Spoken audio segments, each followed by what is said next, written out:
I'm assuming. All right, There so we we go. should be live now. Yep. It's your boy T, along with Alec, another episode of Section 300. Appreciate y'all for tuning in. Fun week of football just went down. We're surely going to talk about it all. I appreciate y'all for checking out the stream.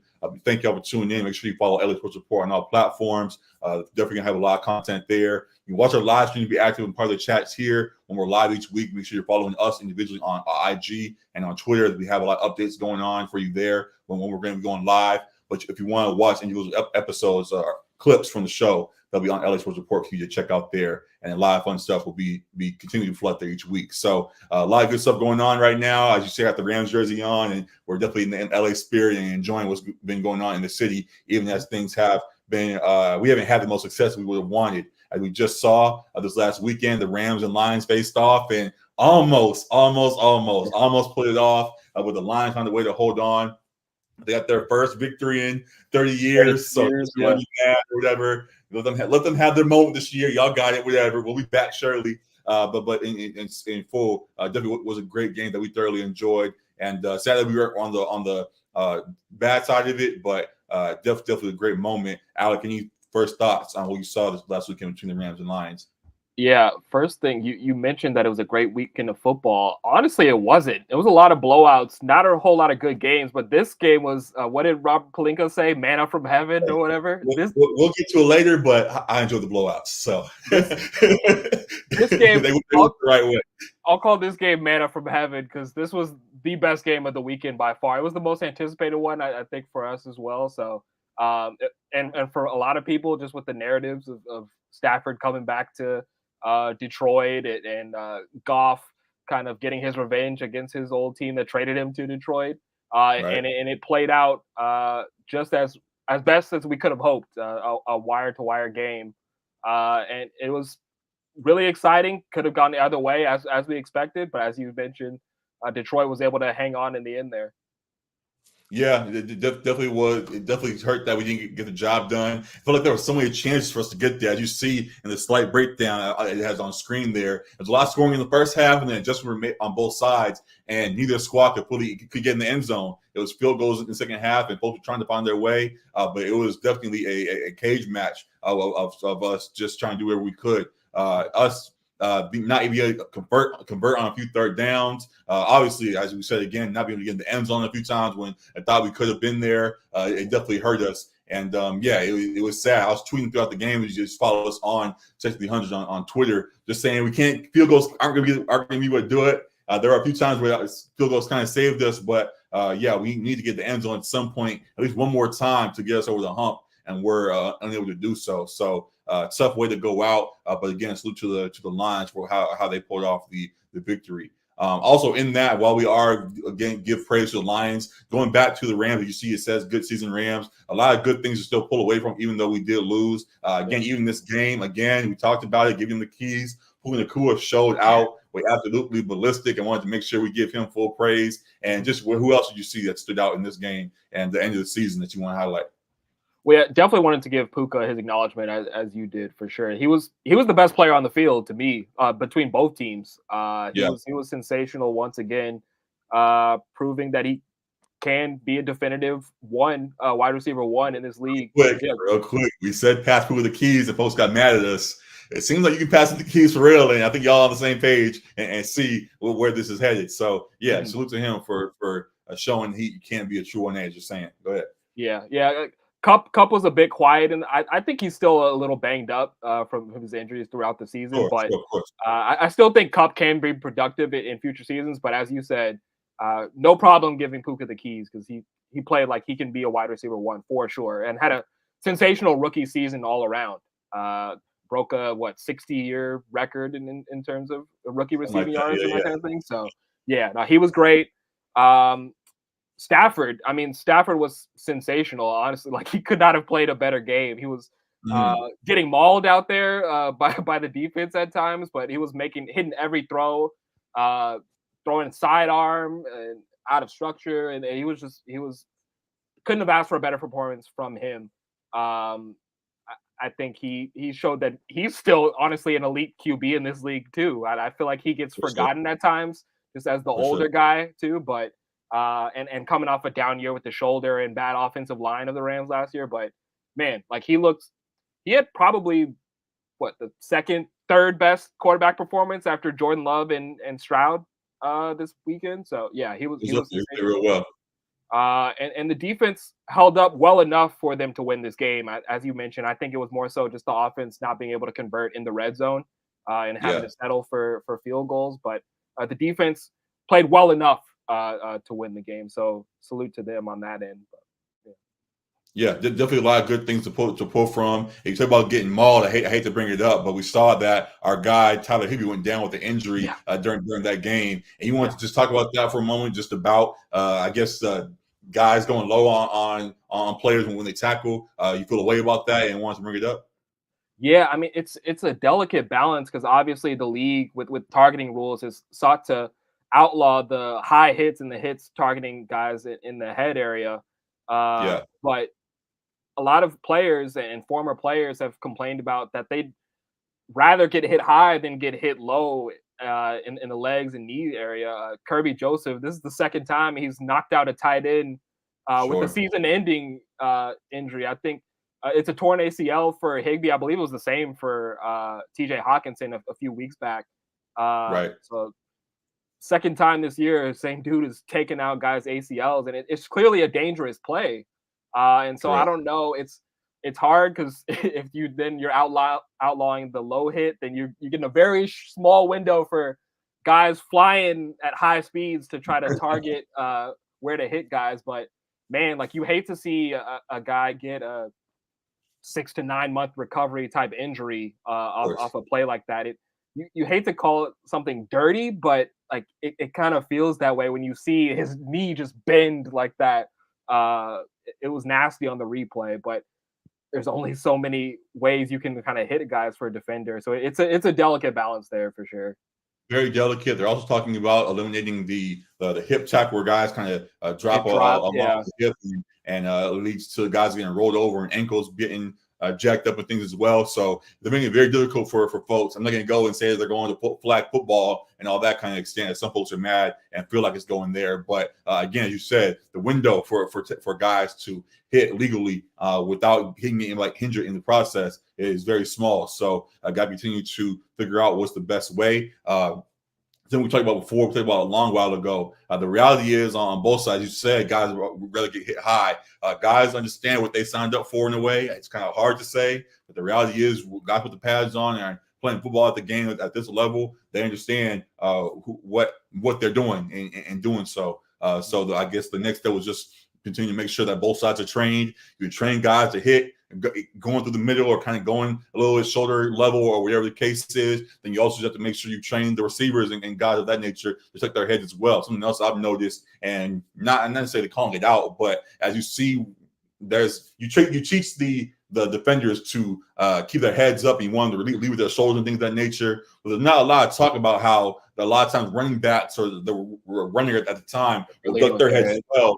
They duck their heads, it makes them the same target and leads into the calls that go on as it does. So there's got to be training on both sides to make sure we keep both sides safe and hopefully continue to adjust that. And sad that Higbee had to go down like that in this last game. Hope he gets well soon. So we'll see how they fix it going forward. And just got to continue to train these guys up in the right way so we can avoid it going forward.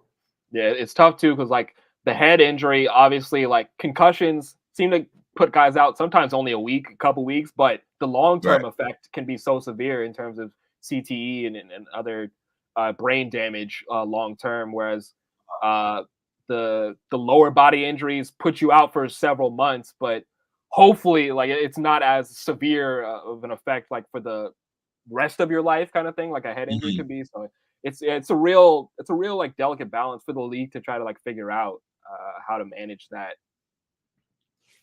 Yeah, so we'll see how that gets worked out. But yeah, definitely keep an eye on that. But back to the positive, you said, while the Rams did lose, there were a lot of positives to pull from. Now that we're in the offseason or heading into the offseason, and we'll see what is next. Where do we go from here as Rams? Like where does the Rams team go? Do we continue to fall back onto Stafford and some vets that can show that they still have a lot of life left? Or do we start turning the page as we saw, like we mentioned before, Puka and guys of that nature starting to show that they could be the leaders of this squad going forward? I do think you run it back with Stafford, but I do think they have to look for maybe a late round QB. Like people have talked about, like if the Bo Nix is there, like later in Mhm. rounds, something like that.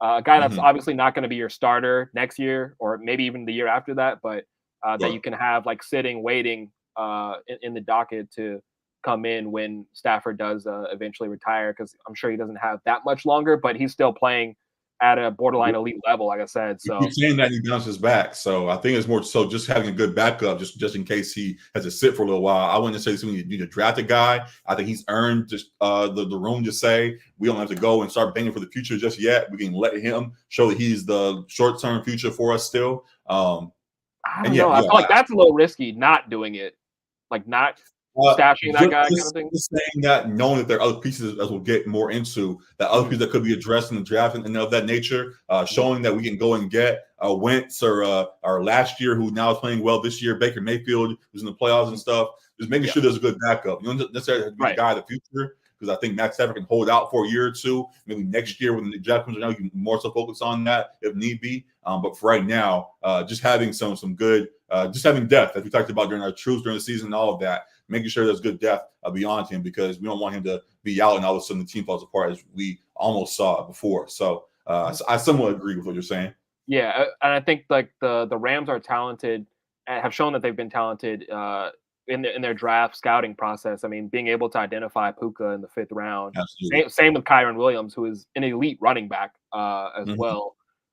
So I think for the most part they have the offense already set. I mean, you can always bolster your offensive line, and I think maybe bringing in another wide receiver potentially, but I think like they're set with Puka and Cup, and if it's Robinson or Atwell in that 3 slot, like they have a Mhm. good receiving core there, and tight end. I guess we'll see with Higbee's recovery. Of course. But defense is where they most need to bolster. I feel we had Kobe Turner playing really well this year, and Aaron Donald getting older. I feel like we haven't heard his name in the like best player in the league type discussions as much this season, No, but should be though. still an impactful defensive player, no doubt. But bolstering the defense beyond those couple of guys that have been standouts, because that unit has been the weaker unit of the Rams throughout the season. So bolstering the defense would probably be my focus in terms of offseason moves. But yeah, I think they're in a pretty good spot. McVay's talked about this team kind of like lighting his motivation, I guess, again this year. The way For they sure. fought and Not rushing the Amazon bag just yet. Appreciate that. exactly. So it's kind of re-energizing him. I think that's great to hear too, because he's still, as we've talked about, one of the better coaches in the league. So as long as we have that like nucleus there, this team has proven that they can compete. It doesn't have to be a tank in order for them to uh, get to the playoffs or rebuild or whatever. So Yeah, correct. I definitely agree with that. And to your points about the draft and all of that as well, I co-sign that. That we think we should just bolster that defense, continue to bolster that defense. We saw guys like Amon-Ra St. Brown, and we saw Jahmyr Gibbs kind of not fully have their way, but when they need to get to a spot, they're ready to get to a spot. And that we got to find more ways to neutralize that. We also saw Hoyt kind of get targeted a little bit throughout that game too, yeah, and that hurt to see. He's a good piece himself, but when he got kind of picked apart at times, and want to make sure he's supported going forward, so we don't get stuck in that situation again. So you're definitely bolstering that. Also, I just kind of saw with the Lions, actually, as much as they have Jahmyr Gibbs and we have our Kyron Williams, they also have David Montgomery. So having right. some kind of a fire and ice scenario kind of way in the backfield. We saw Yeah. at times that Kyron didn't have quite the best game in the back himself. Having someone that does more of a power back to contrast his finesse definitely could be helpful as well. So Mhm. we want to continue to build this thing up, and definitely there are some small things we can learn from the Lions, who we just faced off with, and we'll see what they pull from it as things go along. But yeah, definitely a lot of fun. We just saw in this last game. We'll talk more about the Lions and what's going to be going on with them versus the Yeah. playoffs later on.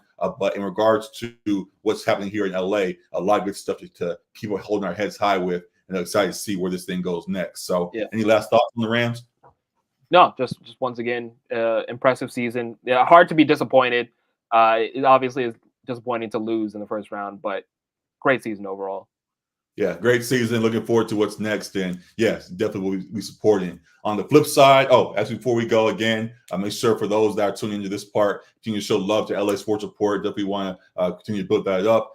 This clip that you just watched will be on there, and multiple clips discussing things around LA will be flooding there throughout the week. Excited to continue to build that up going forward. On that note, something else we want to discuss: the Chargers coaching carousel continues. We just interviewed Jim Harbaugh. Jim, I'm making sure I get his name right this time. Jim Harbaugh. We just interviewed him a couple of days ago, and are continuing to make our rounds in our coaching search. And wow, we see that Coach Harbaugh was a guy that once was here and would be welcome back as the new face of this squad going forward. There's new names that have entered the mix that could shake things up a little bit. It seemed like he was the 1A for a lot of folks, even though we discussed Belichick and others. But now there's new names as well since we last talked. There's Vrabel. There's rumors of I think he just denied it, but I think Mike Tomlin just took his name out of it. But there are multiple names. We might see some other names in these playoffs that might get left. We might see a Sirianni, something like that, all of a sudden become available. That might be of intrigue to the Chargers. Mike McCarthy or whatever, too, yeah. McCarthy, whoever, correct. So as things have gone along, have any names popped out to you that usurp Jim Harbaugh in this search that you want to see potentially take the job instead of him? Not really. I think Harbaugh and Belichick are still like the better options of the guys that have been let go. Vrabel's a good coach too, but hasn't quite had like the singular success on his own as a head coach. And I think Harbaugh, go for it. I'll go ahead and jump in right there. Actually, there are folks that actually like Vrabel a lot. We posted a poll a couple of days ago about any of the new names. Vrabel got a few votes in regards to folks. He's a really good coach. He's a real good coach, and the Titans thing kind of fell apart at the end, and they didn't really see eye to eye on what the next move should be. He has showed during that time that they weren't ever necessarily a top roster in the league, but they still achieved to a good level while he was there. And him being a little bit younger than the other options as well, maybe keeping a little bit more longer term than you would for Harbaugh or Belichick. While also not maybe having to give up as much power. We see how Harbaugh kind of controls the room when he's in certain places. We know for damn near a fact at this point that Belichick, he's going to want to run the show most likely if he shows up here. So Vrabel, who definitely has his own say, of course, but may not be as demanding, I guess, as Harbaugh or Belichick, could be a nice way to turn. Mm-hmm. I believe Belichick has said, or maybe it's just been rumored, that like he's maybe willing to give up some of that control, like in his later years of coaching now, just having done that like for so long with New England. It is a lot being the head coach and also like making roster decisions like GM and that kind of thing too. But to those points, I think Harbaugh and Belichick for that matter, but especially Harbaugh, are kind of known to be like culture changers and shifters. And I think the Chargers really could use that. Not to say that Vrabel wouldn't be in his own right, because he comes from that New England system and a coaching tree. But Harbaugh, especially coming into San Francisco and then coming into Michigan, has been known to be a major culture changer, culture shifter. And I think the Chargers truly of any NFL team like could really use that in terms of, we've talked about them being cursed or not cursed, or just the way they've had these underwhelming seasons year after year, even when the expectations are high and the roster looks good. But being able to bring in a new winning culture, I think would be huge for this team. And I think him and Belichick, for me, as I mentioned too, I think just the playoff success is something that I would view higher if I was hiring a new head coach for the Chargers. But I don't think it's necessarily a bad hire either if you were to go for Vrabel. The last couple seasons in Tennessee, I believe, were under 500, so it was understandable why they let him go from Tennessee. On the same token of the rosters, as you mentioned, weren't as great as a lot of teams around the league, and they kind of did a lot with less at times. But he hasn't quite had as a head coach like the playoff success that you hope to have for the Chargers. So he would be like a little bit lower on the rung for me, but I don't think it would be necessarily a bad option either. Definitely see all those guys as good options. Also, as we see in these playoffs, one side, what we see is sometimes you just got to get in, and we need a guy that can get us in and knows what to do when we get there. We have seen in the past that we have guys that don't know how to get us there to begin with, or get us there and stayed in the last couple of times, get us there and then don't know how to finish the job and fall short. So just wanted to make sure that we can just get in the building. We don't necessarily got to be like we saw the Cowboys go 12-4, wherever it was. We're a team that at least gets in the door. We want to see this team be a playoff team, and then once in there, anything is possible. I'm also looking for the playoffs too. And once we have the big names, and we're discussing all these guys, you just mentioned Vrabel and Harbaugh and Belichick. We see the success of young guys like Stroud and LaFleur and Jordan Love, who have younger coaches, who have very innovative coaches and support around them. Is there any desire to potentially go kind of younger again as you see the success of guys like this and have make sure you have a good offensive mind in the building that can bring the best out of Herbert, like we see coaches doing for Jordan Love and Stroud right now?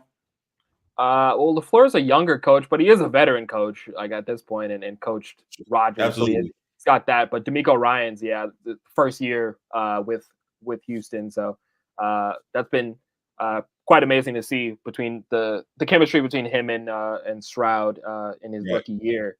Yeah, I mean, you could go the young route. I saw that the Chargers today released that they interviewed Brian Callahan, the Bengals offensive coordinator. So that's a younger guy along the lines of what you're asking.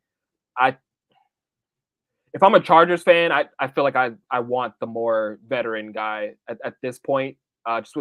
They've gone the younger guy route. He was more defensive minded in Brandon Staley, but you've just done that and it did not work whatsoever. And it would feel like a similar thing to hiring Staley when, I don't know, Brian Daboll was on the table or whoever else like that they were interested in, where you have all these guys that have been successful head coaches in the NFL who have recently parted ways or gotten fired, available on the table, and then you go after the younger guy with promise potential. I feel like you've gone that route already. I probably would stick more veteran coach at this point. Got it. Definitely still obviously see how valuable those veteran coaches are, and still have them at the top of the list. But if a guy, for example, there are folks that are mentioning like the Lions OC or people of that nature. You mentioned the Bengals OC as well, and in the mix. I'm probably blanking on their names, but if there are guys like that who show they are innovative minds that can, I just mentioned the Lions OC, seeing what the Lions are doing right now, can bring that over to the Rams and continue to elevate Justin Herbert's play. It makes it an interesting decision in comparison to a Harbaugh or a Belichick, who, from what Harbaugh, we have seen what he's done definitely in the past, and we'll see how it translates. With Belichick, we saw how his offense, maybe it was because of the talent that he had, but it didn't quite work out in his last few stints with the Patriots. So, we'll see what decision they go with. But either way, excited for what's next for our guys here, and hope that they take their time and make the right decision. That they believe it's the right decision. Yeah, fans are definitely antsy in these comments as I'm looking at the different head coaching interview postings. But I wanted to mention they hired your guy. I mean, they interviewed your guy, Mike McDonald. Correct. The Ravens D coordinator. How would you feel about losing him to the Chargers? It would hurt, but also I see how great of a coach he is. So being one side's a Ravens fan somewhat, or Ravens fans, I've acknowledged on that side, it would hurt. But going to the LA side, I think it could be a great piece as well. He has a great defensive mind, very innovative on the defensive side, as we've seen, and what he was able to do to, for example, shut down the Niners as he did in some regard. Definitely that could bring new life to the Chargers defense that needs to revamp itself. And then if he can go and find an OC or whoever that could bring life out of Herbert as well, that definitely could be a nice pitch. So he appears to be a guy that is destined to be a head coach in the near future. Raven fans ourselves are debating like, hey, do we win this Super Bowl, and do we hopefully win the Super Bowl and let Harbaugh walk so we can elevate him to the head coaching job?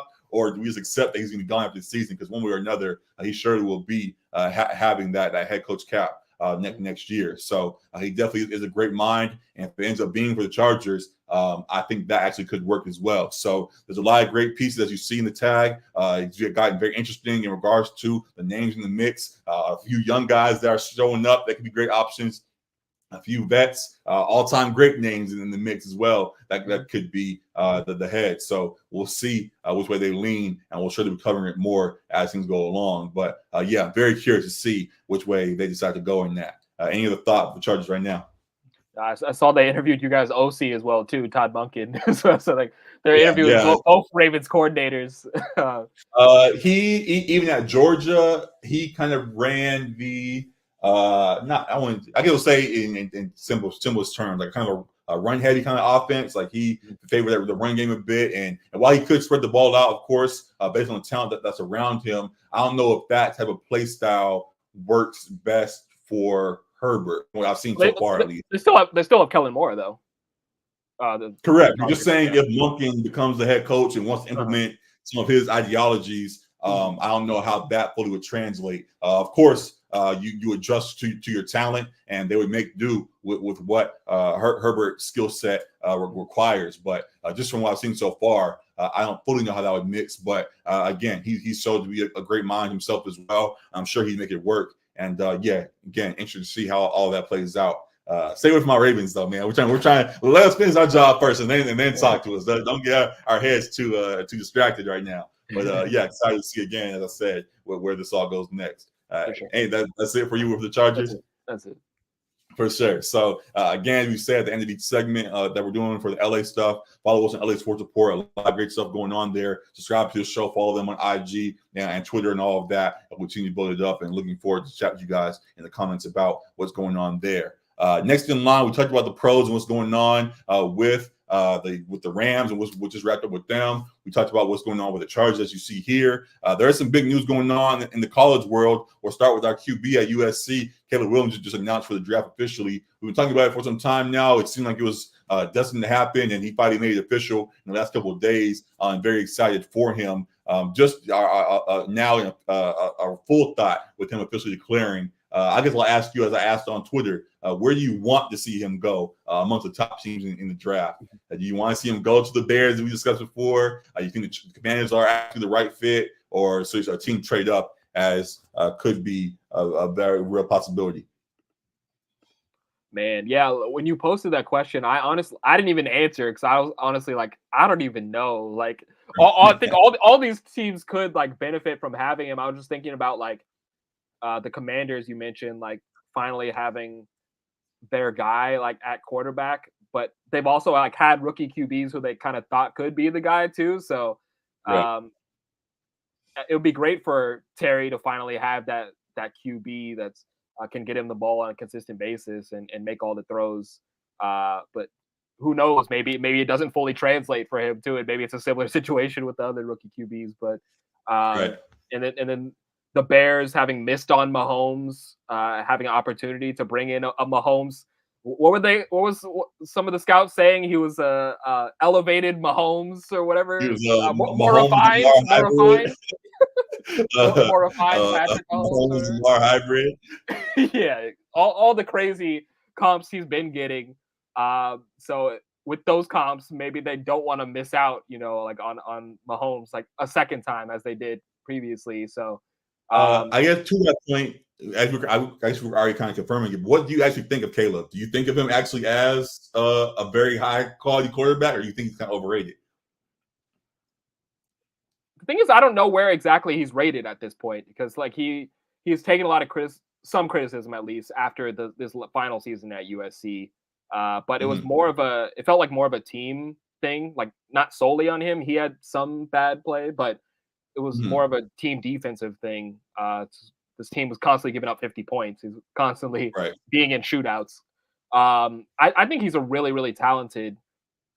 The arm talent is there. The maneuverability in the pocket and ability with his legs is great. So I think he really can be. I think there are some things that he has to refine. He's not the more refined Mahomes, but I think he can be a really, really talented QB in this league. I don't know that he's the generational talent that he was kind of touted as, like in his Heisman year. Mhm. I don't know if I see the type of like the CJ Stroud type of breakout season out of him. Um, like I think it's somewhere in the middle of CJ Stroud and Bryce Young. Like I don't think it's as bad as Bryce Young. I don't think it's as high as CJ Stroud kind of thing. I think it's somewhere in Right. the middle there. But yeah, I don't know. What do you think as far as where you'd like to see him go? I think very highly of him. To be honest with you, I'm a fan of his. I necessarily win. I think highly of him, but I don't think as highly as you said the people have. Whereas the grand, like I think he has proper praise. Like he's number one pick and deserves the attention, and he's Yeah, that guy. But when folks start saying, "Oh, he's the Mahomes hybrid," I'm like, all right, hold on. He's great, but not that far. In the era as we see of quarterbacks, where we now are defining it with the game manager versus the game changer and things like that. I I think think he can be a game changer. Yeah, he definitely can be a game changer. He definitely understands how to maneuver once plays break down, which, as we saw for a few teams in the last first round of the playoffs, some teams are not able to do. We saw Tua and others like that. Once that first second read kind of broke down, they were just like, "I'm just throwing out of bounds. Like I don't know what to do." So Taylor has shown on multiple occasions we'll that get Caleb, to Tua. We'll get to Tua yeah, for we'll get sure. to him for sure. But just saying, as a guy who can make something out of nothing when you need it, especially for a team that when he gets drafted early, most of those teams are going to need a guy that can do something like that. I think he definitely can make that work, and I'll be rooting for him wherever he goes, even if it happens to be the Patriots or whatever. But yeah, he definitely won me over as a fan in the last couple of years, and excited to see what's meant for him. And yeah, I think highly of him going into this draft for sure. Did you say like where you'd like to see him? Oh, where I like to see him go? Uh-huh. I would. I'll be honest. I would like to see him have at least some support. My God, I know Washington has a couple pieces there. They do. Chicago. I guess the interesting thing with Chicago is we have talked about them a couple of times now. If Chicago becomes the piece, that means Justin Fields is gone. There are a lot of rumors that now circling that if Justin Fields is gone, they can end up trading him to the Falcons for the 8th pick, which you can see here. So if you now have Caleb Williams at the 1 spot, you have the 8th pick and the 9th pick. You can add some receivers there to get him the support that he wants. You can get a lineman, a receiver and a lineman, however you want to do it, to get him some support going into his first season to really get this thing going. So Chicago, I guess, would be top of the list if things play out in that regard. Beyond that, for just want, I think an interesting one, low key. I know they already kind of have a quarterback, but we just saw the injuries last year. Not the Giants, actually Minnesota. Okay. I think him reuniting with Jordan Addison, him being there with Justin Jefferson. I think that's Hawkinson that's there as a receiver, as a tight end there. So I think he actually got hurt. But just saying they have some receiver pieces there and have desires. In that scenario, they'd probably trade up, right? Because I don't know if he's available 11. Yeah, of course. So if somehow they pulled that off, that was something that caught my attention. Yeah, there's other squads in the same kind of boat. You can kind of put the Tennessee kind of there, having D-Hop and guys like that there who are starting to show a little flash, but they seem to be banking on Levis for a year. So we'll let that play out as however that goes. But of the top 12, top 13, 12 or whatever, Minnesota caught my eye a little bit, though I know folks have kind of been convinced again by Kirk Cousins, even in his year not playing, that he could be the guy again. So we'll see. But beyond the top 3 or 4, they stood out to me there. So, yeah, we'll see how that goes. Yeah. I guess to that point of top 12 or whatever, like Denver, same thing with Minnesota. They'd have to trade up, but it would make sense if they were to want to get their QB as well, because obviously it's not going to be Russell Wilson. I don't think it's going to be Jarrett Stidham either. So no, maybe they make a move up there. But I agree with you, because I'm glad you mentioned about Justin Fields, that it has been heavily rumored that, and he made comments in post game of his final game like he was going to be gone as well. Right. So it seems like they are maybe positioning for a trade of Justin Fields, and in that case, it would make a whole lot of sense for them to draft Caleb Williams. Yeah, I know the flip side of that real quick. I would love to be in Atlanta, him with Bijan and Kyle Pitts and Drake London. And no Arthur Smith. And no Arthur Smith. Yeah, I think that's a very, very, very fun offense that could actually get cooking. I don't necessarily say right away, but once they figure it out, it'd definitely be a fun thing to watch. So definitely be great for Madden purposes for sure. So that's another discuss for another day. But really tuned into that, and we'll see how it plays out. And just rooting for Caleb wherever he goes. I'm excited for what's next in his career. Any further thought on him? No. For fun, I guess I'll throw it out. Where would you rank him amongst the young QBs right now? We just mentioned Jordan Love and not Bryce Young, CJ Stroud and others before. Other sorry young to Bryce Young. Yes, gosh, not Bryce. Of young guys of that level, do you kind of have a vision of where you rank him already? I mean, you could throw Bryce Young in there just because he was the number 2 pick and he's a young QB as well. So who else would be in besides those 3? Is there anyone else as far as those young QBs? I guess Sam Howell's in there, but I wouldn't necessarily rank him highly there. But I mean, between those 3, he has to be the lowest of these 2 pictured. Just because of what we've seen them do in the NFL on the big stage in the playoffs already. Caleb, I think, is probably capable of that, but we haven't seen it yet. So just out of respect, I have to have these 2 ahead of him at this point. I mean, Jordan Love, we'll probably talk a little bit more about it in a minute, but he was making all the throws. Like I talked about Stafford, he was similar thing where he was hanging in there taking shots, but letting the play develop and throwing dimes off platform and off one foot and sidearm, all the throws. They kept comparing him to Rodgers. So it's hard for me to say Caleb was better than him already. And then CJ Stroud, I mean, he's probably offensive rookie of the year. So he'd have to be 3rd after these 2. This list is quarterbacks under 25. Notable names. We got Jalen Hurts, Jordan Love, Tua, Justin Herbert, Purdy, Ritter, Trevor Lawrence, Justin Fields, Zach Wilson, Trey Lance, though he's fallen off recently, Bryce Young, CJ, and Anthony Richardson. So, and Max Duggan. And Max Duggan, whatever.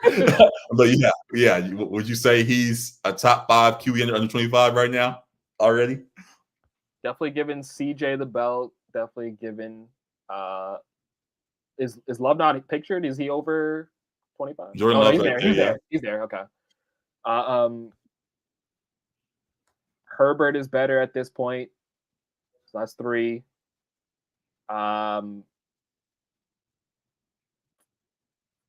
You taking him or Purdy?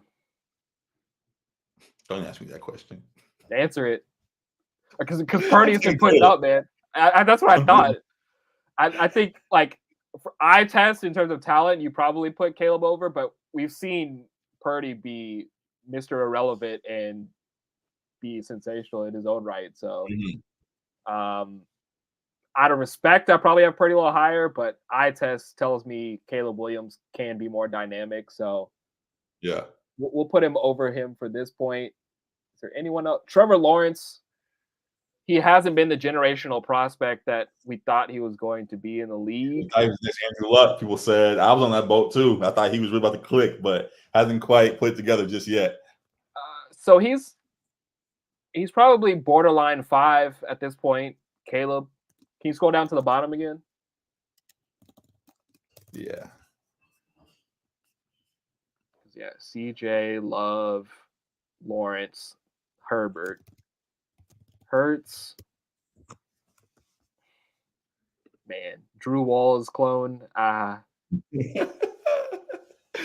Bleacher Report did him so nasty with that. That was hilarious. No, that hurt a little bit. We'll get to it. So Caleb's 5, borderline 5, 6 of these under 25 guys. I'd say, yeah. Yeah, I think he's in the conversation. Yeah, 5, 6 sounds about right to me. Definitely impressed by Stroud and Love, as we continue to say, and looking forward to what's next and all these guys' career for sure. And again, looking forward to what's going to be going on with Caleb once he gets here. So, that'll be the last part of it. Just throw it out there for fun. Y'all can get in the comments and say you have him ranked as well. And we'll wrap that up on that side. The last thing I wanted to bring up with USC actually, and it deserves some note because we've been critical of them, especially last season. they finally seem to be revamping that defense. They have gone out and hired a whole bunch of guys on the defensive staff to really get this defense going. They brought in Deontay Lynn from UCLA, Doug Belk, I believe his name is, Eric Henderson, Get your own coach, man. Huh? Yes, get your own coach, man. Whatever. We got it now. And a couple of names there that seem to be that all are going to be revamping this defense and should get them on track. I guess the next step in that, as we talked about elsewhere, just in regards to coaching in general, as great as the coaches are, if they don't recruit the right guys, are we still going to see the same downfalls next year? Like, or if they still go some of the speed routes I've been calling it. I know they actually may have aimed otherwise, but it seemed like they were focused on more so having speed over size. If they continue to recruit the same way, are we going to end up seeing the same result? The coaches are different. I'd say both are equally important in terms of recruiting and the coaching scheme and ability. But we saw if there were guys that were really talented on that defense, we didn't really see it because I think of the coaching and the scheme. So having the scheme set in place first, I think is important, and then the recruiting side. I mean, Lincoln as well is supposed to be a big factor in the recruiting.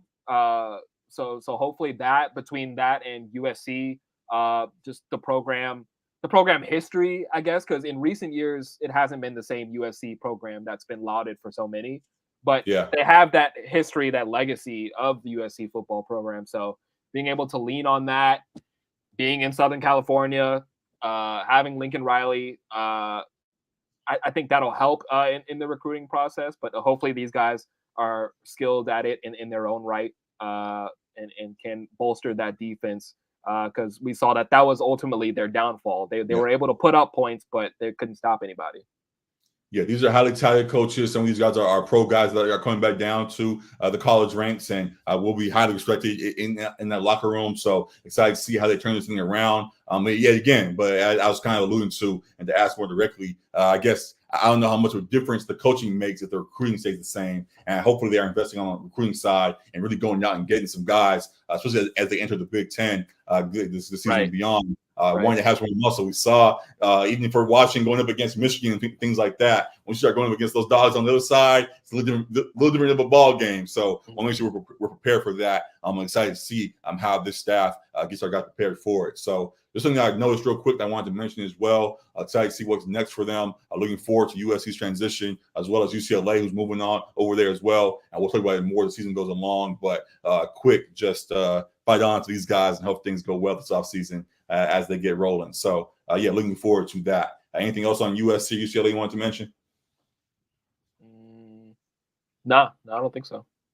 Got it. So with that being the case, that's the serious stuff in regards to college and pros, and definitely want to address those. The last thing I wanted to mention, and somewhat serious, we were going to bring it up during our chill stream the other day, but we were chilling, so we didn't want to really dive into it. But something that's been going on recently, as there are talks in California about potentially banning youth tackle football for kids under the age of 12. It's been a kind of a debated topic amongst folks out here, and I just wanted to hear your thoughts on it. You think tackle football should be banned for kids under 12, or that it actually is an important game that they can be playing? I see both sides of it, but I will take a definitive side and say no, I don't think it should be banned. I think the importance of teaching the youth the fundamentals like at this age is really important. Like we talked about the tackling and the high hits in the league and how they've gotten rid of targeting and that kind of thing. It's really important that kids like learn how to hit with their head up and the right technique so that they're building good habits at a young age. Because kids are still gonna want to play football. So banning it when they're not learning how to play tackle football until age 13, like it's already kind of putting you behind the 8 ball in terms of technique and fundamentals there. And I think that becomes a health and safety concern for the young players. So I think it's a bit of a drastic overreach for the state of California to do that. I don't know if other states are also like looking into this, and that's why this is like being pushed now in California. But it feels like a bit of an a bit of an overstep because you're not getting rid of football entirely. So kids are still going to play football. We want to get them to learn how to play football the right way early. Yeah, I agree with that as well. Yeah, just wanting to, as you said, establish good habits early on. I think this is crucial in that establishing guys and understanding the feel of the game early on can prevent kids from getting on the field when they're later start. If you start in high school and you start in pads for the first time, and all of a sudden you're thrown into the fire, it's a little bit of a different game when you don't fully know what's all going on around you, and being able to establish that comfort on the field early is, I think, is very valuable. I know folks are worried about all the injuries and things, but this young age is meant to teach these kids how to avoid that early on, and I definitely think it should stick around. The camaraderie also that goes along with it, as much as you can find it in other places. Football is a thing that many people resort to, and it's a great outlet for a lot of folks. And being in those pads alongside your friends and things definitely goes a long way. So I co-sign what you say and definitely stamp that. Yes, we know that we should not ban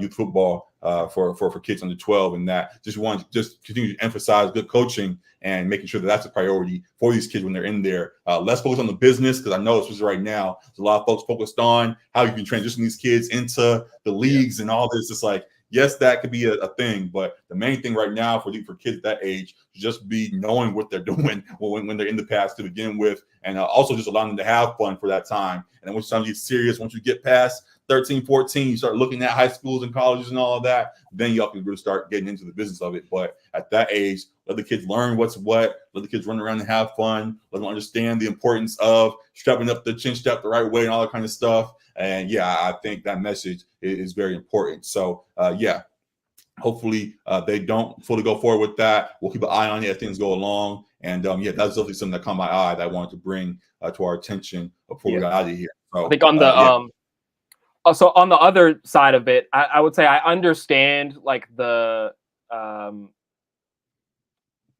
concern, I guess, with the injuries and especially the head injuries for young children and how that could affect them going forward. But I think banning is too drastic of a step because parents should know the risk, and if they don't know, will be informed of the risk of potentially a serious injury in terms of tackle football.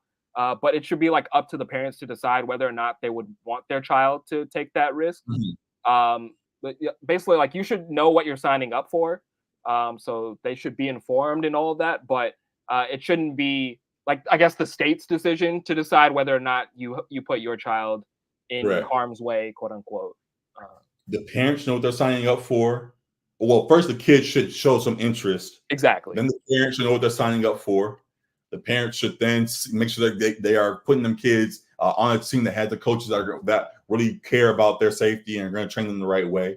And then also on the other side of it, how am I trying to say this? It shouldn't be frowned upon. I'll explain. It shouldn't be frowned upon to quit. And I'll just in the sense of if the kid gets out there and it shows he's not for him and he's in the pads and it's all that's not working, you know what? Go get the flag right now. It's okay. Run around, whatever. I think there are times also where it feels like once someone gets tied into something, they have to stick around with it. And there are, of course, on a grander scale, wanting to make sure you follow through your obligations, all that's a whole nother whatever. Yeah, but that's different. Yeah, because it could be dangerous if you're not in it. And but these kids, if they're in it and committed and are willing to learn and all of that, stay in it, learn, and go forward and all of that. But if a kid's in it, tries it, Dad, I don't want to do this. All right, go ahead and take that off. We ain't gonna waste too much time. Let's go ahead and get this baseball bat or something else. Which all these other options that are out there, and there are other ways to still get that team that you may be searching for. So there's a couple angles to it, and hopefully folks move accordingly as things go along. And again, just hopefully they don't fully ban it. But go ahead. Yeah, I will say I don't know what age the football starts in terms of Pee Wee and Pop Warner, but I will say like there probably is an age cutoff where I would say it's like too much for young kids to be playing football. Like, I don't necessarily love seeing when there's like the 5-year-olds where they're basically weighed down by their helmet because their head's bigger than their body at this point. Like that feels like dangerous and unnecessary at that point. But like, I don't know, maybe like 9, 10 years old. Is kind of like where you'd start things off. But here's a funny story.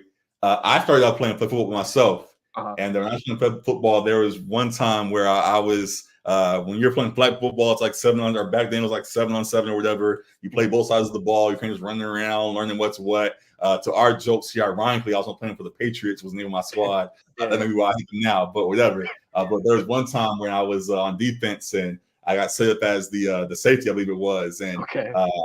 there was one play where the kid was going to the sideline and he was just go and grab the flag, but for whatever reason, I went and like full tackle this kid. And my dad got all hyped and whatever, and from there that led to me playing tackle football. So sometimes kids show that some put the pads on and For you sure, start for sure. to do that, but if they ready to bump heads, you gotta kind of just let them do their thing and then start training in the right way. So yeah, there's ways to maneuver in it and to figure it out so that it can be handled accordingly and kids aren't out there messing themselves up on either side of the ball. So yeah, that came to mind just now. Yeah, and then like to the point, like you talked about your personal story. My personal side, I wanted to play football in high school, but my parents didn't let me because like they were concerned about head injuries and that kind of thing. Like I played basketball and track, but I so badly wanted to play because a lot of my friends were playing football and everything, and I really wanted to play, but they didn't let me. So like it should be, I think, up to the parents' discretion because not every parent wants their kid to open themselves up to that. But some kids like are really passionate about it and can have the ability to maybe play at the college level and open up opportunities for themselves and that kind of thing. So I think taking it away at 12 and under is a little bit too much of a state overreach because we want to have them build good habits if they do want to play football at that age. For sure. So yeah, again, just hope they don't fully go forward with that. Hope on the result that folks continue to move accordingly with these sports and things. Don't allow the business to get play its part too much, and first focus on the kids and their safety and entertainment early on, and then go from there. So yeah, we're going to keep an eye on it for more conversations like this, as we mentioned before. Follow us on LA Sports Report. A lot of great stuff going to be going on there, and that was the last thing I wanted to mention on in that regard. So a lot of fun stuff, a lot of serious stuff we wanted to address there. Now kind of going beyond LA and looking at the playoffs themselves. Again, we kind of mentioned definitely a fun wild card weekend that we just got. Very entertained by everything that went down. And we now see with the bracket here as things are set up. We had picked, we're kind of in unison with most of our picks. We had the Browns winning, and the Browns got stomped out. We had the Chiefs winning, and the Chiefs did win. We had the Bills winning, and the Bills have won. We didn't have we both picked the Rams, and we had our high hopes for them, and almost got it done. But the Lions prevailed, and we both picked the upset of the Packers. Not the Packers. No, we didn't. Eagles. But the one upset we didn't get was the Packers over the line. We have fingers crossed. I had my jokes, and we'll get to it in a moment. But salute to the Packers for getting the job done and advancing to the divisional round. So as you see here, the matchups are, as we all know, Texans and Ravens, Chiefs versus the Bills on the AFC side. On the NFC side, we now have the Bucs and Lions, and then the Niners and the Packers. Your first takeaways you want to point out from this wildcard weekend, Alec? What stood out to you? That first game that started off completely blew my mind. Cleveland getting blown out by 30 from Houston. I was like, wow. Like I thought it was a chance that Houston won, but not like that. Like I thought it was going to be a much more competitive game. So salute to Stroud and the Texans. The defense, since Derek Stingley has been back too, has been really, really good, which is another point that I guess we didn't really fully think of. But that one really stood out to me. As I mentioned at the top of the show, that all these games were blowouts beyond Lions and Rams. So that was a bit of a shock because we felt like there was a lot of good matchups, at least on paper. And then a couple guys, which I don't want to fully steal your thunder, but a couple guys kind of showed us who we thought they were. And Tua and Dak. There may have been someone else that I'm blanking on too, but those guys. There were some hopes about Joe, not necessarily the same level, but people thought he had a decent run this playoffs. But Joe Cool turned to Sleepy Joe this last round and got picked apart, and it was what it was. But I hate to see him go out like that, but it is what it is. Yeah. So yeah, a couple guys showed us exactly who we thought they were, and then a couple guys in Stroud and Jordan Love showed us that they could be top 5, top 10 QBs in this league going forward. So Mhm. yeah, there was a lot to take from this wild card weekend. Not fully doing truths this week as we get out in the playoffs, but any truths you would stamp after watching what you just saw? Cowboys are gonna cowboy, man. Cowboys are going to Cowboys. Yeah. I also think we put too much emphasis on.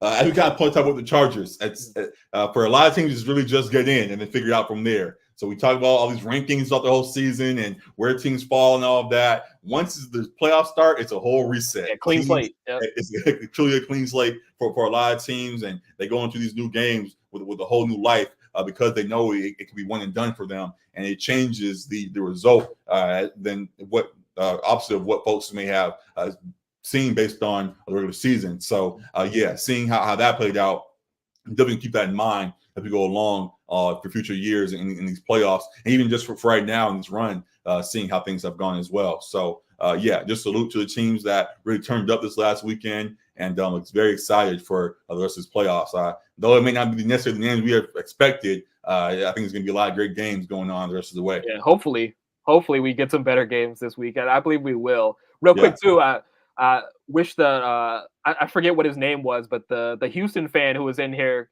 because he kind of agreed with us that the Browns are going to get it done, but his Houston Texans got the job done. So I'm Crazy. sure he's hyped for sure. Because man, the way they put up, I talked about the Ravens potentially being a team of destiny. They might be running into an actual like team of destiny here with the rookie led Houston Texans. Man, they're on a run right now where they look like a dangerous team. Not to say that the Ravens won't win this game, but they're definitely not a team to be looked past. Yeah. They're a dangerous team. CJ Stroud is the truth. He has shown again every step of the way that he's ready for the moments that are ahead of him. It's definitely going to be a very fun matchup. I guess kind of going into this matchup with the Ravens. On the flip side, or to the Houston. First off, I will say I think Noah Brown just went down as well this last weekend. Yeah, the rest of the way, and while Nico Collins and others can surely step up. Yeah, we'll see what magic CJ Stroud can continue to make in that matchup. And still leading to the Ravens. I think the Ravens fully see what CJ Stroud can throw at them. And I think it's going to be a good game. He's going to put up some points, but I think the Ravens have enough to combat it and get ahead. So still rolling with the Ravens in that, but I think Stroud will show that he definitely is one of the top guys of the future yet again in this matchup. I was just looking. You guys played them week 1 and won 25-9. I think it's a slightly different team now. Like you said, it's a clean slate too. So it could be very interesting. And yeah, a lot of different pieces in the mix and things of that nature.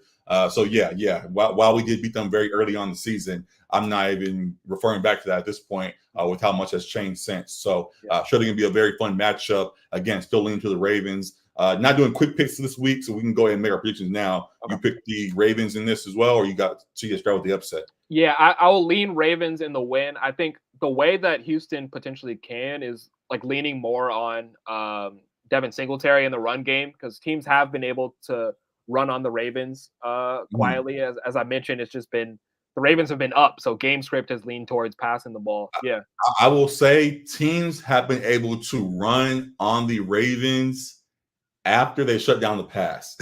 So it's like the Ravens will control the pass game, and then it's like, okay, you can run all you want, but the pass game is not going to work. So yes, if Singletary beats us, we'll take that. But if Stroud beats us, that's a whole other story. So yeah, I think he can have a good game, but I don't know if Singletary being the workhorse in that will result in a win. So we'll see how that goes. I don't know if it does, but I think they're going to need a balanced attack. Like they're going to need the running game to be clicking in order for them to win that game. But even without Noah Brown, I think they can be productive between. Nico Collins should have had like 3 touchdowns in that game. He missed him on one. He truly is. He truly is on A, dude. He's crazy. Yeah, he's crazy. And Dalton Schultz has been great for them at the tight end spot too. And Woods is in there making an impact. So I think they can put up a fight, but the Ravens, man, man, they just look like a tough team to beat with Lamar clicking. Is Andrews going to be back for this game? Do we know that? Andrews has been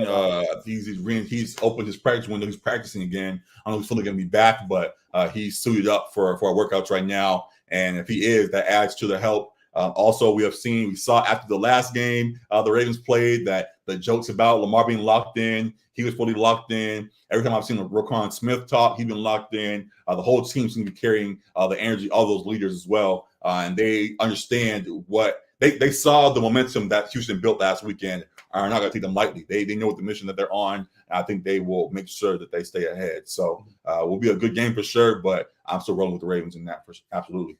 Not an excuse or shooting the bail of any kind, but are you concerned at all about a little bit of rust just having come off that bye week?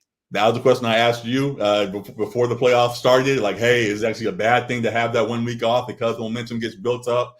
Seeing how it now is playing out, I wouldn't say it's a I wouldn't say it makes us nervous. I think the defense will be able to maintain. I think the defense will be able to control the Texans at least a little bit, at least stopping one part of the offense. We're shutting down the run game or shutting down the pass game to start the game, and we'll go from there. But in regards to the offense, obviously, want to make sure they're revved up as need be. Anxious to see how that plays out. And we know sometimes they can have slow starts. So Lamar's locked in, though, as I've said a couple of times now.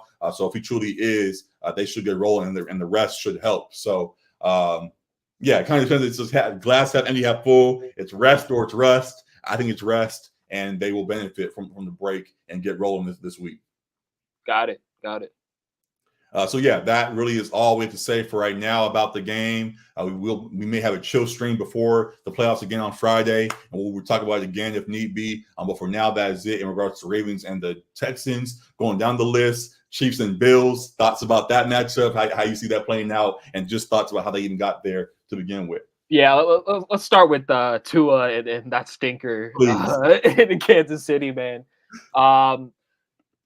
Dude, I know the cold weather is a big factor, and obviously it's a home field advantage for Kansas City, but Tua just in that cold weather did not look good. They had the one big play, which was a bit of an underthrow to Tyreek Hill that he turned into a touchdown, and that was the only points they put on the board for the entire game. It was rough out there. He couldn't really push the ball down the field.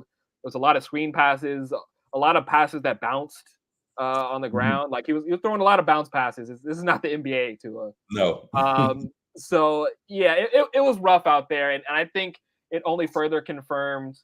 It only further confirmed that was not a bar from Michael Irvin. I don't know what he was doing there. That was hilarious. Cold weather, we was cold. That was two of the whole game, man. Reason. But yeah, Tua only confirmed like my questions about him in the bright lights. I guess the lights were too bright, as that Jared Allen quote or whatever. But yeah, it's hard for me to put him in that elite quarterback conversation that people have tried to thrust him in with his elite numbers in the regular season that he's put up. I don't think he's there, man. I don't. Yeah. And it's gonna be. Oh, go for it. Sorry, this is the thing. That was a thought I had in regards to truth as well that I was blanking on that I wanted to mention. Just we talked about one of my truths to end the season was just how we'll talk about the Eagles again later on, but just about how Super Bowl windows are a lot smaller than we think sometimes.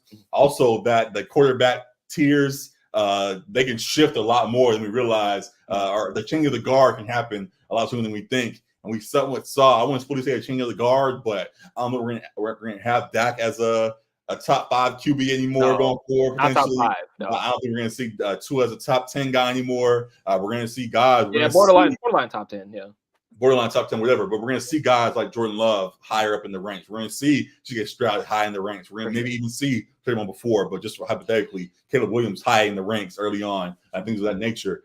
Some of these guys who we thought would be around for a long time haven't quite staked their claim. They had good moments, but haven't quite, stake their claim as much as they need to show that they are the top guys that folks believed. And every year there's a new batch of QBs rising up and entering the league, and those spots can be taken sooner than we think. So, Tua is not quite elite as we would have hoped he would be.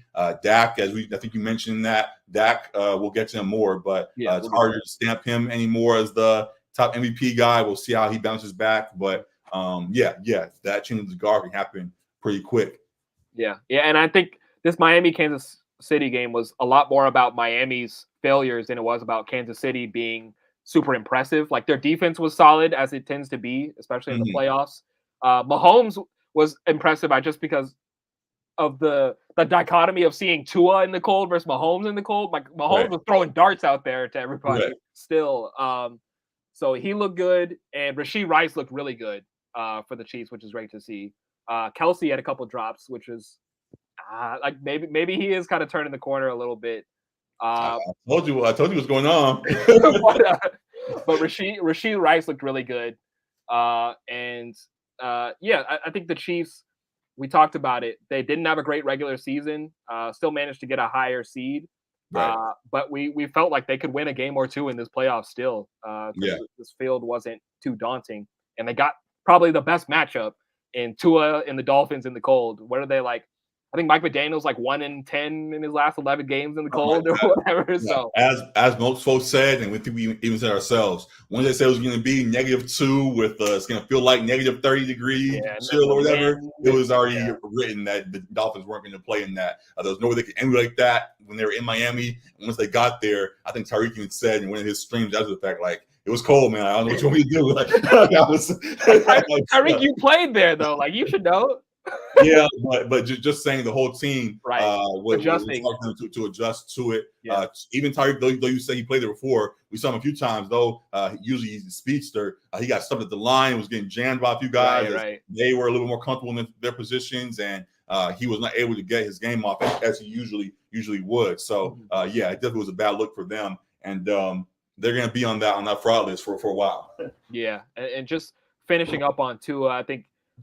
What hinders him like being into that elite category is just like his ability or lack thereof to improvise and create plays out of structure. It's like when his first read is gone, it looks nasty out there, man. It looks rough. No, it's like, what are you doing at all?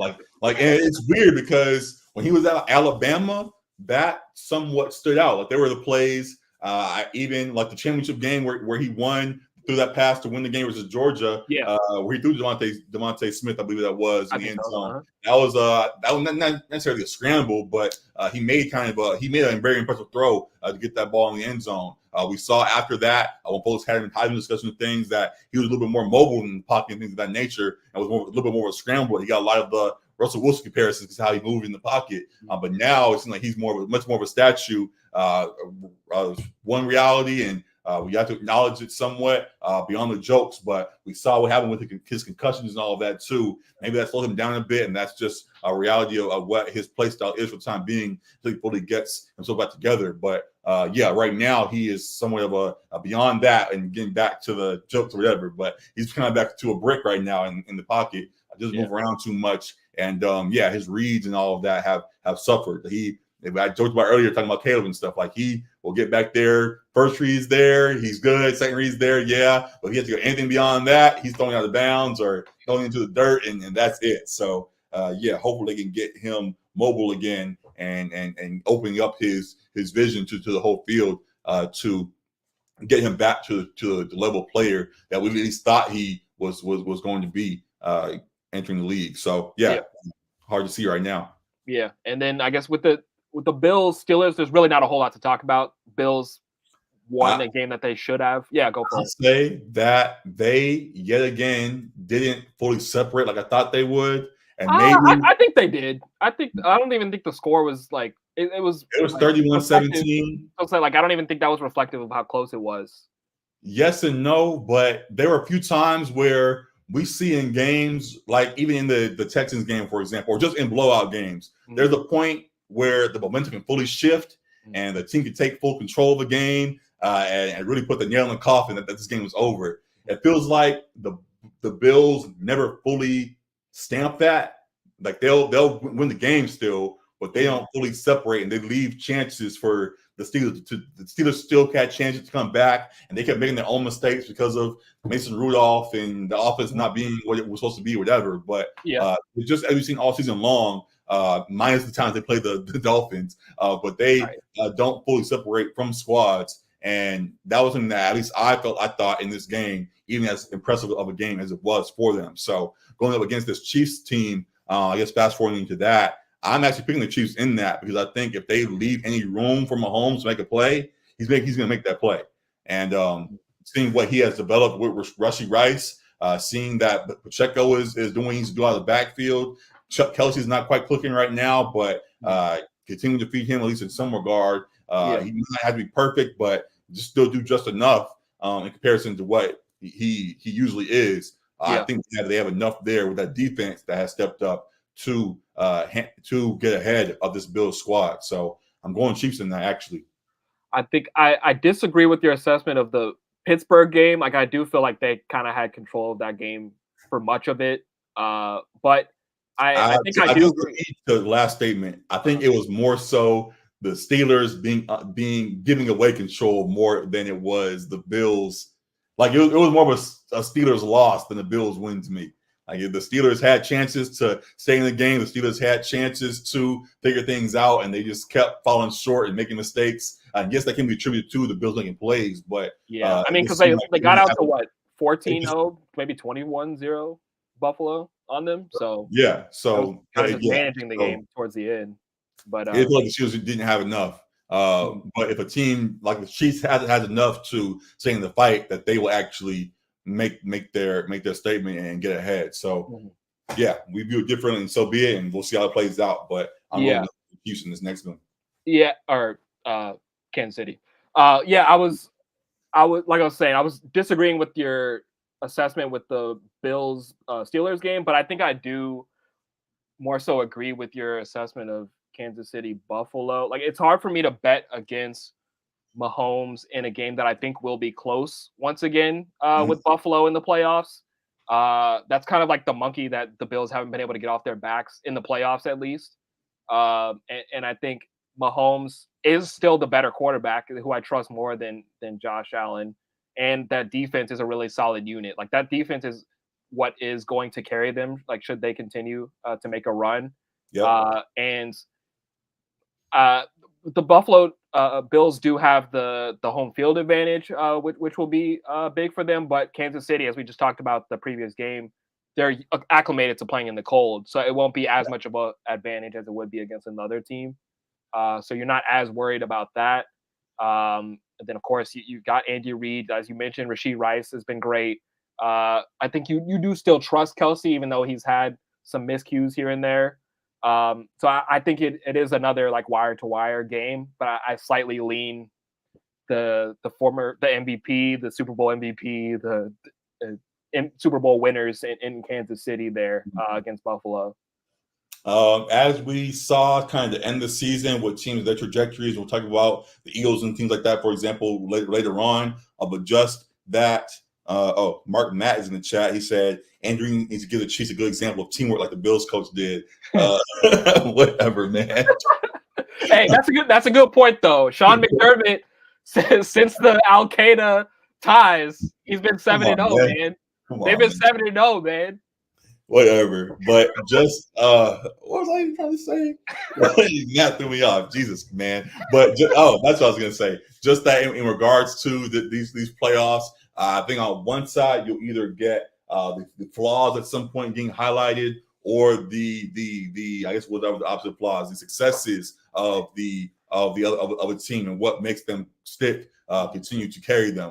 We saw with the Houston game, for example, C.J. Stroud being the star that he was, showed out, and that team also not only matched his energy, but on the play was able to pick apart Joe Flacco and his interception issues and things of that nature to really take advantage of that game. We saw with the Cowboys game how the inefficiency in the run game we pointed out before the game, Dax being turnover prone, as we saw, not turnover prone, but being susceptible to throw picks at times, was taking advantage of, and just their lack of creativity on offense at times will be picked apart by the Packers and things. On the Chiefs and Bills, there's two sides where both squads kind of have their flaws. The offense for the Chiefs hasn't quite clicked. So we see Rashee Rice, as you pointed out. We'll see if Kelsey can elevate. But also for the Bills, they have the injuries that at some point may catch up to them on the defensive side. And also we see that Josh Allen, as great as he is, also can be loose with the ball himself, as we pointed out. So if he can maintain that, they'll get ahead. But if those things get highlighted, that can be picked apart. So which flaw? I think you already said your answer, but yeah, which flaws do you think are highlighted or lessened in the matchup? Like, how do you think it plays out? Yeah, I think if this Bills defense was like healthy and whole, the Chiefs offense would probably be exposed a little bit more because we've seen them struggle throughout the season beyond Rashee Rice and Kelsey. Yeah. But because they are banged up and don't have Matt Milano and White, and I think they just lost another player in this last game against the Steelers. I'm blanking on who that was. Yeah. I think the Chiefs still can be productive on offense, and they still have a deep toolbox. They don't necessarily have all the necessary tools as they have in previous years, but they still do have a deep toolbox. And I think, as you mentioned, Josh Allen at times, especially when in crunch time, has had a looseness with the football that can be detrimental in close games where you do trust Mahomes a little bit more in that one possession game type of battle. So I'm definitely going with Kansas City there. And it should be a great game. Last thing I wanted to point out, too, is that the Bills' offense isn't one-dimensional anymore. But with Gabe Davis being out and Diggs not being quite as electric as he has been in previous seasons, like the offense hasn't been like quite as explosive as we like may have thought.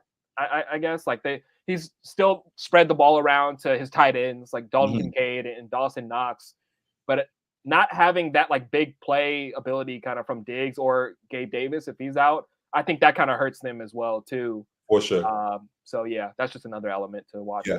Very, very excited to see how this game plays out. To the Chiefs as well. They're also in the spot where I was thinking about this even after the Texans game. Actually, there's a short list of guys across the NBA and NFL where I'm not in this. Even though I did pick the Browns, but just in general, watching how great CJ was playing. There's a short list of guys across both those games, or even MLB if I watched it more. But of guys who you don't pick against them until you don't pick against them until they prove you wrong. Like they're the guys that they clearly are the 1A or whatever in the league right now. They're going to do what they can. They're the special talents across the league. CJ Stroud he may be borderline in that list right now, but Mahomes really is there. I think Mahomes can put up a performance to get ahead of this Bill squad for what would that be, the third straight season this year? So getting past the Bills, yeah, past the Bills again. So we'll see how that plays. And a lot of times with them, we can move on from there. But I'm wrong with Mahomes until he proves me wrong. And if he proves me wrong this week, then so be it. And tip the hat to Josh Allen and see how that plays out going forward. But should be a good one. Any last thought on that?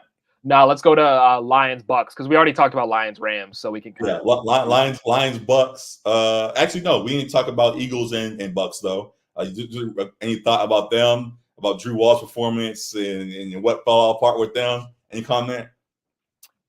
Yeah, shout out Drew Walls, man.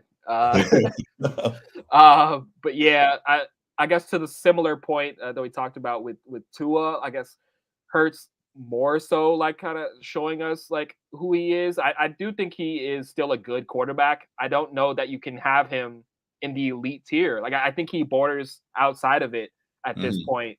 From the full season of work, not just this game, because this game obviously wasn't great. He was able to get the ball to Devontae Smith, but beyond that, they definitely struggled moving the football in this game against the Buccaneers.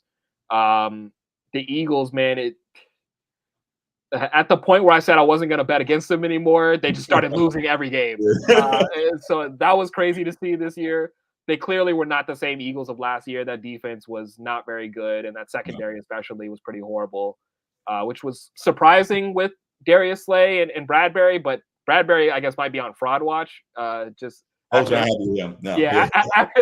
seeing, especially this last game, the tackling, which Ray Lewis was sick. I don't know if you saw that clip of him talking to the Manning brothers. He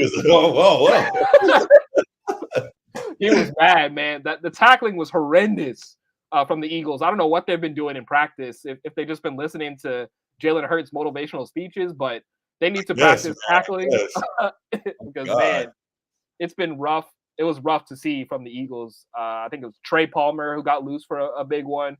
and another receiver got loose for a long touchdown as well. But yeah, this Eagles team needs to revamp that defense. They might need to move on from the coach. I don't know if they do that. Jalen Hurts, I don't know if he's the franchise guy. I don't think you move off him next year, but I have my question marks on him as a quarterback a little bit. There's Kelsey just retired as well. So there's a lot of things to look at on the Eagles side for sure. I say you should give a new chance with a new coach, because we saw how the coordinator this year didn't quite get things clicking as they wanted. Shane Steichen left to the Colts, and that clearly was a big drop off. Also, the defensive coordinator did not work out for them. They had to bring in Matt Patricia throughout the season, and Matt Patricia has not quite worked outside New England, so it was what it was. So on one side, I would love to give Jalen some more chances in Philly for some time and believe that he can work. But also, if you bring a new head coach, because we're at a time, like we mentioned with the Chargers, that there are a lot of great options out there. So while if in normal circumstances you may keep Sirianni, you're looking around like, dang, we can go get Mike Vrabel low key, we can go get Belichick low key. We might have to go and do that. If you bring them in, they want to go a different direction. I wouldn't necessarily put Sirianni and Hurts tied together. But if the new coach comes in, if you go that route and you want somebody else in the building, I wouldn't hesitate too much to look elsewhere. So yeah, still a fan of Jalen Hurts and wanting to see him do well, but hasn't, which is crazy to say after what he just did last year. But we see how important having the full thing put together perfectly is to having his success. And things fell apart this year. He was not able to maintain it as he would have liked. I also will say that he wasn't fully the biggest issue in their loss. Like, he still seemed like he played fairly well. So I'm not necessarily blaming him for it all. Obviously, there are a lot of times where having AJ Brown was a major loss, and the play calling itself didn't seem to be beneficial to him. But yeah, just him being the one executing it didn't quite work out. So it just was what it was. Him being the face of it as he's been makes it hard. So we'll see what direction they go, and that's a tough decision to make. But looking forward to what's next with them. But to this, it was a bad look, and the Bucks showed that they are somewhat who we thought they were, at least in this game, and got the job done. In fact, passion. I think I'll say too that I don't think anybody was shocked by this result. Like every game was Bucks. Yeah, the Bucks. We all saw the downfall coming. So I mean, like, the Eagles have been the better team like throughout the season, but we saw them lose like 4 or 5 to end the season or whatever. And as you've been saying, the wheels seem like they're falling off. So this game kind of went as expected. And on the other side, to Tampa Bay, salute to Baker Mayfield, man. Like we've talked about, he plays with a chip on his shoulder. He plays with a fire and a passion. He had 3 touchdowns on that terrible Eagles secondary. And maybe could have had a little bit more. There was a couple of drops from Mike Evans that were uncharacteristic. I was like, man, what's going on here, man? My dad was mad at the end because they started feeding Evans at the end. They stat padded for Evans at the end to save him. Gotta hit those props. Gotta get the props. It was surprising he was dropping those passes. They were nice. Going on the sideline. Baker was putting it on him, and he had the rib injury or whatever. So it was, good to see that he's playing healthy. Salute to the Buccaneers. Rachaad White's been great for them all season. They're made out of chip. Yeah, correct. He's got a chip on his shoulder, but he's used to that. The Buccaneers were I guess they've been impressive this season. This was a team that we talked about potentially in that Rams discussion of 5 wins or whatever, like bottom of the NFL type thing. And they've battled. Baker seems to have proven that he should be at least the guy for the next year, the next season. And they got a shot to make some noise. Like I wouldn't say that it's a definite Lions win. I think I favor the Lions, but they could potentially end up in an NFC Championship game. That would be crazy. Very possible. Close coming, but they have all the stuff that we kind of discredited in the Rams game versus the Lions and stuff. All the experience and leadership, whatever. The Lions were able to overcome that with the experience and all of that of their own.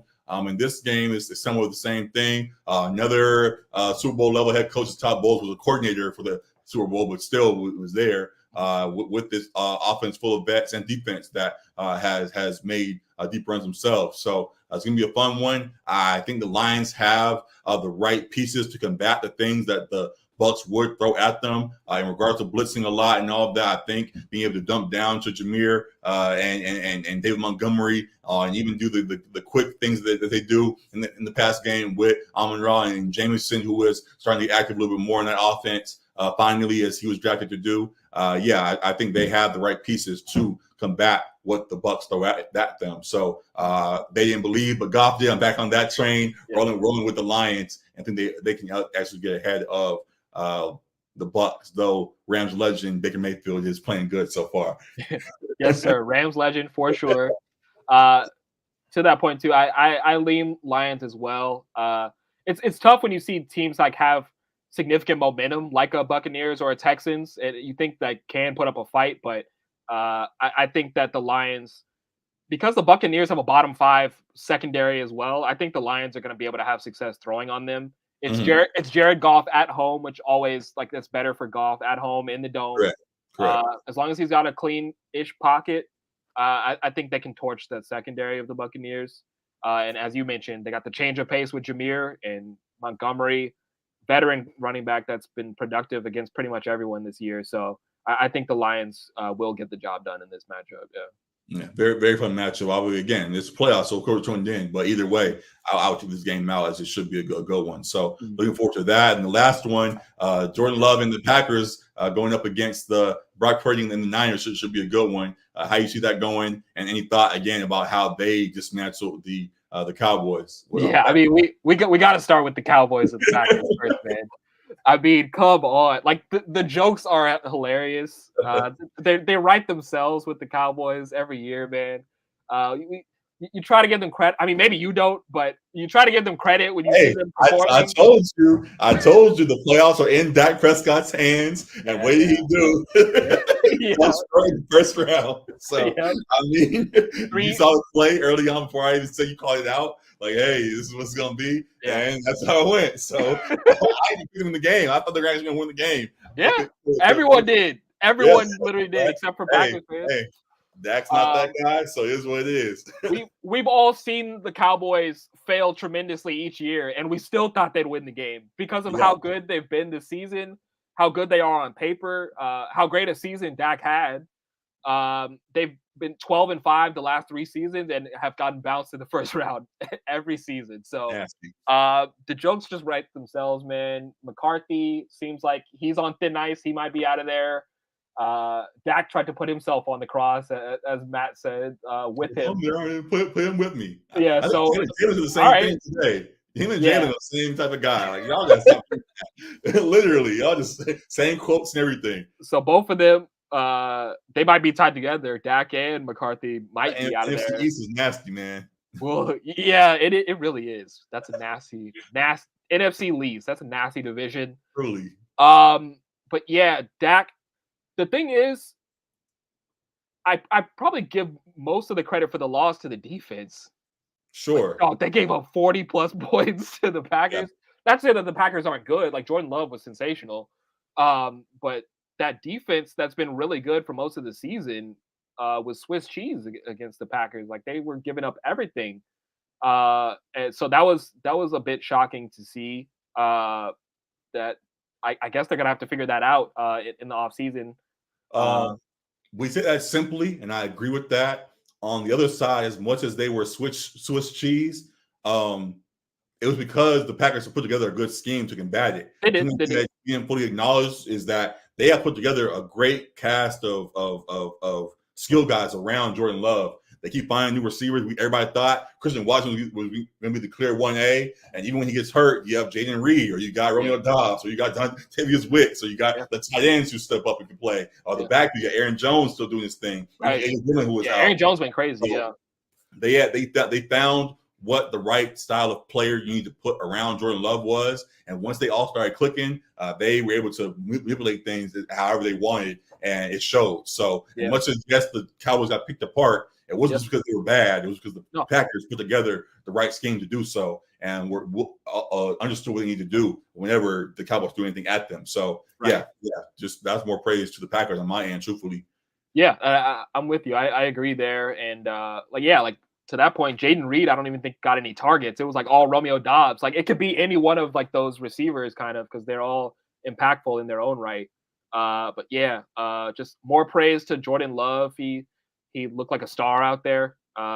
He looked like Aaron Rodgers. I understood the comparisons. While it might have been heavy handed, I think I understood them. it's getting heavy handed. I understand because of history of the Packers, but I'm like, yo, like this guy seems like he's one of one type, and we keep on saying every throw was Rodgers. I'm like, nah, this is Jordan Love, and we just got to start acknowledging him for him and let him cook as need be. So yeah, I'm already at that point with him, and looking forward to when folks get on board with that and just start praising him for him individually. But yeah, Dak, back to Dak. A lot of empty calories. Like he ended up with 400 plus yards and 3 touchdowns and all that, but that was after they were down 30 points. So. Yeah, the real final score is 42-17. And then at the end, he's like, let me get my stats real quick. Yeah, I mean, let me save face. And it's like, nah, bro, it's over. Rough. It got off to a rough start. CeeDee Lamb and him were not on the same page. I don't know what was going on there. Like CeeDee Lamb had a couple drops and they were just miscommunicating. The pick six, like Dak tried to force it to CD. Yeah. I don't know what was going on. They talked about in the pregame how Dak has mentioned like wanting to get off to good starts and get in a rhythm. Got off to a terrible start right after that. So I don't know what the preparation was. The Packers understood what the Cowboys had schemed in the same way on the flip side, as I mentioned earlier. The Cowboys defense or the Packers defense figured out what the Packers had planned and understood that they don't really change their tendencies. I think someone on a few people, there are a few good scout guys on YouTube and TikTok and stuff I've been following. And they talked about how the Cowboys ran the same game plan they've been running all season long. They didn't really switch up anything. They had certain keys that they looked for and tried to do certain adjustments to it, and the Packers knew what the adjustments were, so they just got ahead of it. Even that first pick where I think that was Jaire Alexander. That was a great play from Jaire. The play, like he knew that once you put Dak on the opposite side, they're going to run a slant to Cooks on the inside, and if you just jump it, which he did, he just forced it. He snatched that from Cooks and made it what it was. So the Packers, again, on both sides of the ball, just outsmarted the Packers or the Cowboys in every which way. So just a salute to them for bobbing and weaving as need be to have the knockout that they ended up having at the end of the game. Yeah, first 7 seed to advance in the playoffs since they've expanded to 17 format. Yeah. Do you think they can upset the 49ers? I think they have the right pieces to do so. Mm-hmm. I also don't want to discredit the Niners. Obviously, we saw what they've been doing all season long. And while we also just said that in the playoffs, it's a new season, I do think they still have the scheme and the pieces and all of that. Also, them in the same situation somewhat as the Ravens, seeing what just went down and not wanting to repeat that. They're going to make sure they're fully prepared for what the Packers throw at them. But the Packers do have the players and the coaches to put together a game plan that can make it happen. I'm leaning to the Niners. We picked them before. I'm not going to change my pick in that. I'm still pick the Niners in it. But I guess, again, I wouldn't be surprised if somehow Jordan Love put on a masterclass again and got the job done. These are like 2 NFL legacy teams, kind of. We see this matchup. We've seen this matchup a few times for sure. All right, the Packers and the Niners. So yeah. I think I'm pretty much with you in unison. Like I do think they have the talent to upset them. But I think the 49ers have just been so good throughout the season. Like the real blemish was that Christmas game against the Ravens, who we have to say are the best team in the league at this point. I think the Packers have been getting hot at the right time and are at their hottest right now. So they'll be a very formidable opponent. But having the home field advantage, then having healthy and rested Debo, CMC, Trent Williams, Ayuk, Kittle. It's a lot to handle. As deep as the Cowboys were, I think the 49ers are deeper. Much deeper. So it's going to be a lot to hold this offense down. It's going to be on Brock Purdy, of course, to take care of the football, as we've talked about. But if he can get the ball in the hands of these playmakers, man, I think Tony Pollard had a decent game himself, even in the blowout. I Yeah, think CMC can have a very, very productive day against that run defense correct. because they're better against the pass, honestly. So CMC, if he's able to start gashing them and that opens up play action, and it can get rough. Yeah. So it might not be a blowout, but I do think 49ers get this job done. Yet again, I don't think the Packers can outplay the Niners. I think they can again out scheme the Niners though with the piece that they have there. And if they figure out the game plan to slow down Purdy in the right ways, as we saw the Ravens doing Christmas, you pointed out, though no one else will be able to do that, but they can find their own version of it somehow in this one-of-one game to do so. Then yeah, it definitely can be possible. Yeah, it's gonna be a very fun matchup that I'll be glued to. So looking forward to that. As much as we made our picks pretty much in unison, Yeah, we did. it feels like there's going to be something that throws us off, and I can't figure out where it's going to be. The closest game is Chiefs Bills to me. So that very well could be it, Yeah. but the other ones seem, I don't want to say too obvious, but I feel like there's going to be an upset somewhere that we're not seeing coming. And I'm nervous to say what it might be. So yeah. I was about to say the Texans, man. That might be Team of Destiny, man. The way they're playing, I don't know. I'm excited for that one. Again, sure. and just another note: the black quarterbacks. Salute to the black quarterbacks in the league, doing their thing. Lamar, CJ, Jordan, Pat, Baker, everybody cooking right now, man. It's a great look. Come on, man. But yeah, man, that Lamar versus CJ is gonna feed families. Absolutely. And that Packers versus 49ers game, Jordan Love, it'll be great to see him against a great team as well. So Packers Bucks NFC Championship, like everyone expected. That would be crazy. That would be crazy. The 7th seed. But yeah, some fun football ahead for sure. Yeah, looking forward to it all. We'll talk more about it as things go along. We'll have our chill stream again at the end of the week, and we'll revisit this a little bit more and see if any of our thoughts change. But for now, that is it. I actually lost something I wanted to show you. Where'd it go? Oh, man.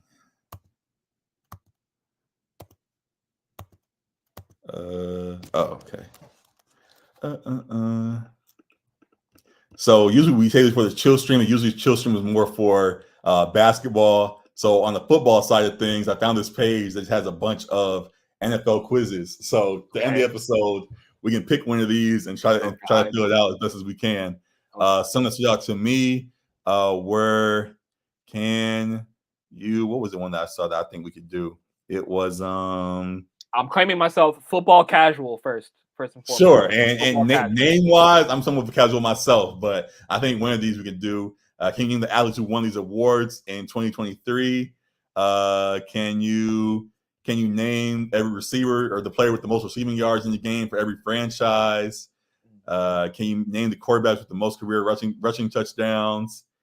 Can you name the NFL QB who's won the most games as a rookie? All of these you kind of go through and fill out the.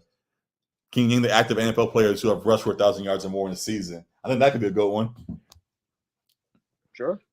Can you name the last? Oh, we maybe do this one. Can you name the last quarterback every NFL team selected in the first round of the NFL draft? Let's do that one. I was gonna say, is there anything playoff related? But I'm fine with that. Not that I see so far. Receiving yards, 50 plus sacks. There's 40 pages of this. So what was the Devontae Adams one? Can you name the players with the most receiving yards in a playoff game for every franchise? I could do that shit. For every franchise, no. Can you name the last coach from each franchise to win Coach of the Year? No, let's do the quarterback for the first round. Okay.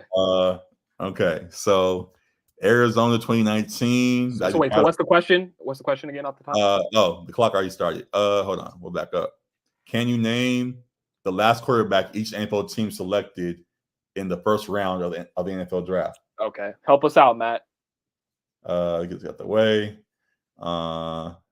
Mac Jones. Mac Jones. Yeah, that should be in there. I don't get to go in order. But Kyler Murray, yep. Mac Jones, yep. Lamar Jackson, Desmond Ritter was first round, wasn't he? Oh wait, no, he wasn't. No. Danny Jones. 2008. Oh, they get it? It's 2008. It's 2008. Matt Ryan for ATL. Daniel Jones. There we go. Can I zoom in some more for you? Say it again. I was saying it's 2008 Matt Ryan, or was he before for Atlanta? Matt Ryan might be it. Yep. Okay. Justin Herbert. Yep. Kenny Pickett. Jared Goff. Jared Goff. Miami, number 5, Tua. Okay, thank God. I thought Tua, he already filled it out. I couldn't fill his last name. All right. Minnesota, 2014. 2014. Oh my Because God. I thought of like Sam Bradford, but was he Rams first? Was it like Kellen Mond? Was that his name? No. Yuck. He's the backup right now, isn't he? Josh Allen, right? For Josh Allen. Okay, got that. Bryce Young. Bryce Young. Justin Fields. Justin, come on. Burrow. Joe Burrow. Cleveland. Oh, Baker. Yeah. Rams legend. Yeah, come on now. Black King. Dallas 1989. Wait, why are we giving him the Black King title? I don't know. It was starting. I started doing it on Twitter, so I was confused. But 1989, number 1, was that Troy? Go for it. Makes sense. Yep. Denver 2016. Was that freaking oh my God, the tall dude, the really tall dude. He was like the 6'7" dude that played quarterback for a while and was trash. He backed up Peyton Manning. I don't remember. Let's Brock see. Osweiler. Matt saying anything? Osweiler. Nope. Detroit 2009 was Matt Stafford. Yeah. Jets, Zach Wilson. Stafford. Zach Wilson. Zach Wilson. The Saints, the Lord. I think that was Peyton Manning's dad. No, wasn't that Archie? Oh, really? Okay, go for it. Yeah, Archie. It's 2007. Is that Jamarcus Russell? Marcus Russell. Yeah. That. Philly, 2016. Jalen Hurts went late, didn't he? Not 2016. That feels too far, right? It's not Jalen Hurts. Because we were still in college, like 2016. Oh, Carson Wentz.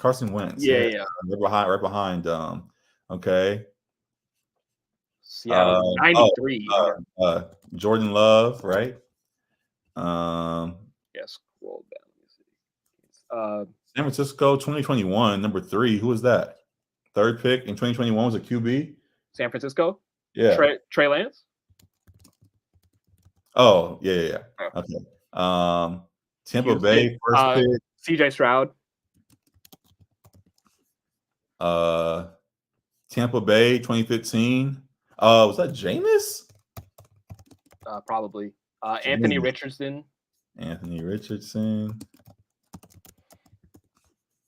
We got Stroud. Maybe, yeah. I think you may have just read that. Seattle, 1993. Oh my God. Trevor Lawrence.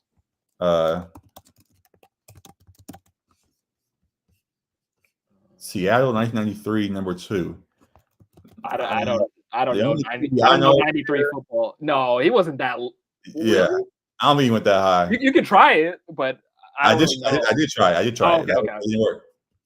Denver, 2016.